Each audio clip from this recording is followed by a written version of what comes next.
Lifers, it's Nicole here, and I'm sitting with relationship expert Diana Falzone.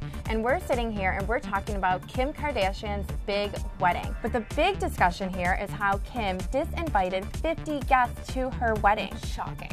Diana, tell me, how could Kim pull that off in a tactful and polite way? Well, she has to handle it very gingerly, which means that she has to be honest. And this is not all on Kim. We keep giving the bad rap to Kim Kardashian, but let's not forget that she's also marrying someone named Kris Humphries, and he's equally responsible for these guests as well. So the best thing to do is be honest. Issue an email to these people that were disinvited.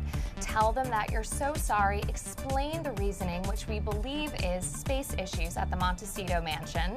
And then from there, you also have to remember to give back the gifts ASAP. Have your assistants do it because it is so tacky to keep them. And thirdly, que sera, sera, Kim. Some people are going to be really unhappy with you, and you're going to have to suck it up until after the wedding, and then it would probably be in great taste to have a small reception, maybe a dinner party for those disinvited guests so that you can get back into their good graces. You mentioned the guests, and the big controversy was that one of the guests who was disinvited, it was her stepfather's sister. I mean, what do you think about that? I think you have to be very careful who you disinvite, but then again, we don't know what that relationship was. Was it strained? Were they not talking? Are they not close? I mean, we all have those aunts and uncles who never remember how to spell our names correctly on the holiday cards, who don't show up for any family functions, and in that sense, you might be blood related, but is that really family? There might be a friend that's closer and really deserves to be there more. So how do you think that's, her strong bonds with her family, how do you think that's going to affect her marriage? I think it can be definitely a positive asset and also have some negatives. The positive is that he's marrying into a very loving, close-knit family that is always going to support him as long as he has their back. They'll have his.